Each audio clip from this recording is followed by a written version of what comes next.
On va accueillir pour conclure cette soirée la réalisatrice Sepideh Farsi. Je vous demande de l'accueillir.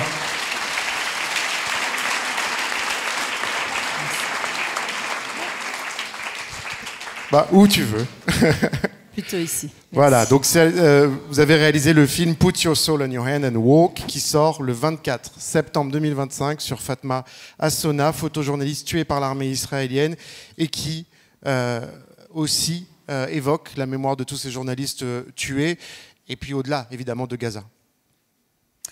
Oui, merci Mathieu, merci. Bonsoir. Très émue d'abord de voir les Palestiniens et Palestiniennes récemment sortis de Gaza. Vraiment, qu'est-ce que j'aurais aimé avoir Fatem ici.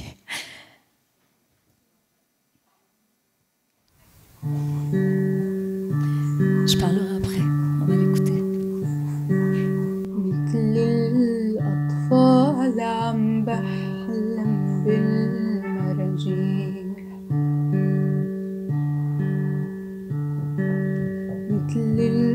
الأطفال عم بحلم بالمراجيح سمعوني بغني قالوا صوت الريح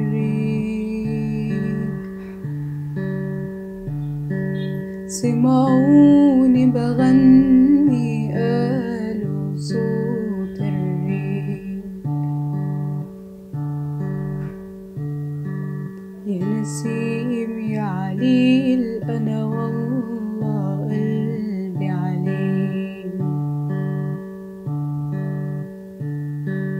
يا نسيم يا عليل أنا والله قلبي عليل وأنا قلبي وعيني شافوا كتير وقليل وأنا قلبي عيني شاف كتير وقليل علوا المراجيح لأولاد الحب علوا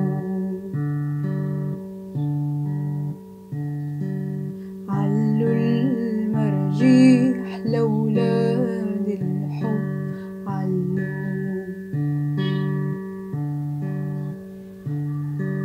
سمعوني بغني قالوا صوت الريح سمعوني بغني قالوا صوت الريح يا نسيم يا عليل أنا والله قلبي عليل يا نسيم يا عليل أنا والله قلبي عليل لو باقي بيوت بالقلب لو باقي بيوت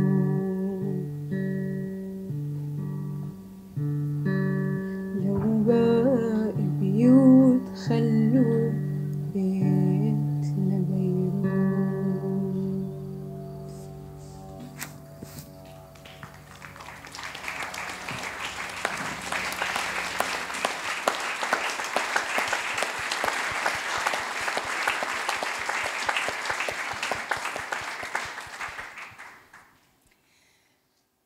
Fatem était photographe. C'est pour ça qu'elle a été ciblée par l'armée israélienne. Il y a une enquête de Forensic Architecture qui l'a bien détaillée, la méthode. Et on était début mai à 211 journalistes. Je pense qu'on a dépassé largement les 220, malheureusement. Ouais, 223. Elle aurait dû venir à Cannes présenter le film avec moi, faire l'exposition, voir ses photos exposées.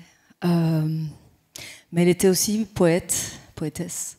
Elle écrivait des choses magnifiques. Je vais vous en lire un bout qu'elle m'avait envoyé.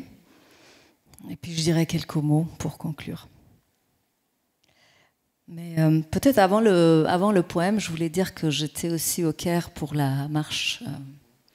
Et en sortant de l'avion, j'apprends que les attaques israéliennes contre l'Iran ont commencé. Je suis iranienne, voilà, je ne savais plus où me mettre.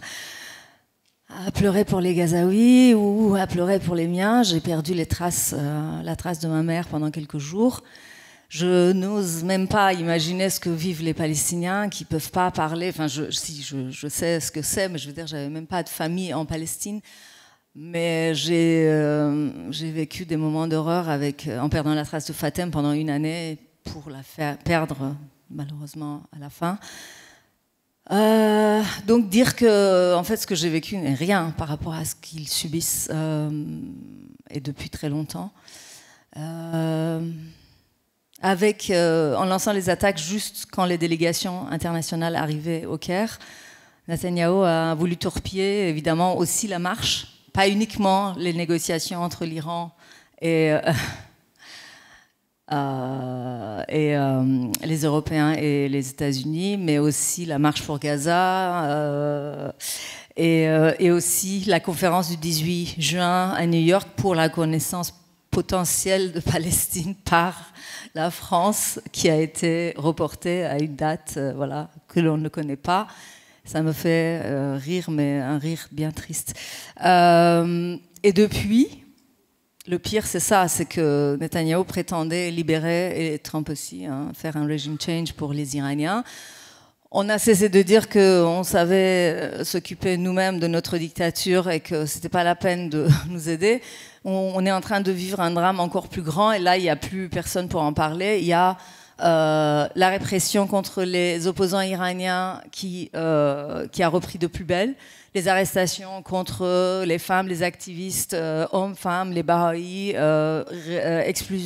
expulsion des Afghans. Dernier chiffre que j'ai vu aujourd'hui, 600 000 réfugiés afghans expulsés depuis le début de l'année, dont 25% depuis les attaques. C'est-à-dire que ça a augmenté, et dont 20 000 enfants. Donc il y a un nettoyage ethnique côté iranien aussi, parce qu'on a une autre dictature, malheureusement aussi. Et tout ça grâce aux bombes. Donc, et ce que je voulais vous dire, c'est que cette chaîne de malheur et cette chaîne génocidaire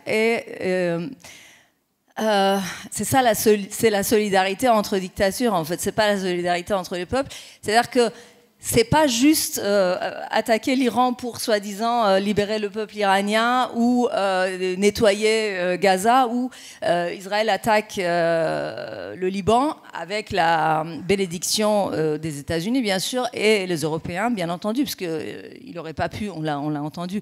Mais le pire, c'est que ça va arriver ici, jusqu'à nous, qui sèment le vent, récolte la tempête. C'est-à-dire qu'on ne peut pas imaginer, on n'est plus dans une société où les conflits s'arrêtent aux frontières des pays. Donc, je suis horrifiée de voir que ces exactions et ces violations des conventions internationales sont de plus en plus fréquentes et de plus en plus impunies.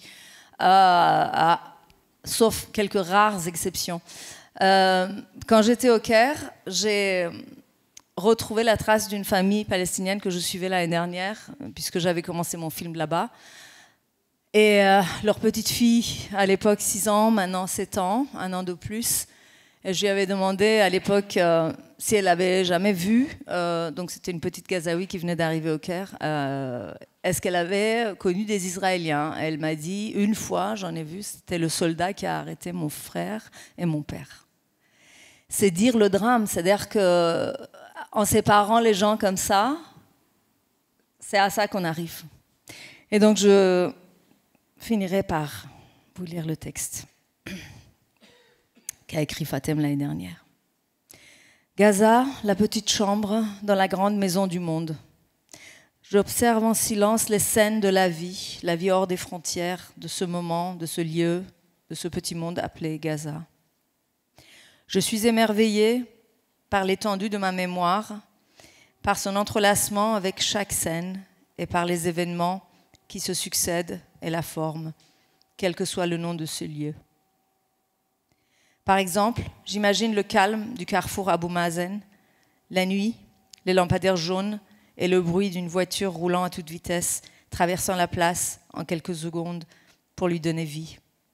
J'imagine tous ces détails depuis un balcon dans un pays comme la Turquie, par exemple. Carrefour Abou Mazen, branche Turquie.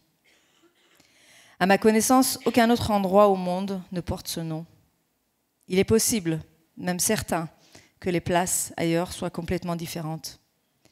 D'abord, parce que je n'ai connu que Gaza, la petite pièce dans la grande maison du monde.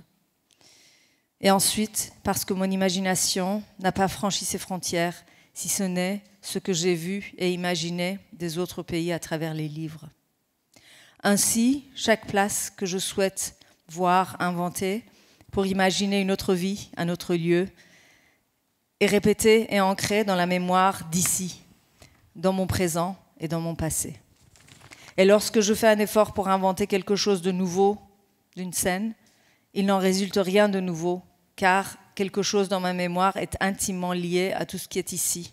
Quelque chose qui ne peut abandonner ses racines, ni penser à changer de terre. Quelque chose donne toujours le sentiment que cette petite pièce est le monde entier, la grande maison. Quelque chose me dit toujours, tu es coincé dans ce pays, dans ce lieu. C'est pourquoi, où que tu te tournes, tu le verras et tu en seras toujours imprégné. Et je me demande, comment peut-on se débarrasser de ce syndrome ? Et je me demande, ai-je besoin d'un autre lieu, d'une autre frontière, pour oublier ce que cette terre et ses frontières m'ont fait ? Ai-je besoin d'une autre souffrance plus grande pour oublier la présente ?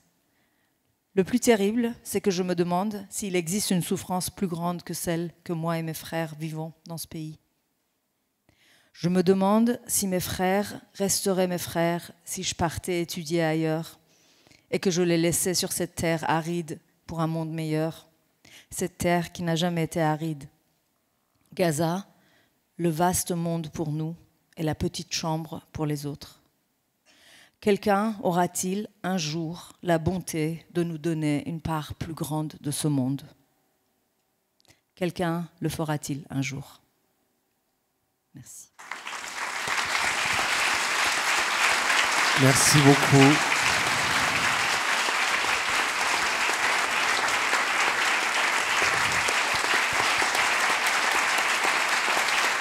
Merci, vous pouvez, je pense, voilà, on va conclure cette soirée. Merci à vous, Sépidé. Merci à tous nos invités ce soir. Merci à vous d'avoir été là. Merci à la Bellevilloise et à très bientôt. Bonne soirée.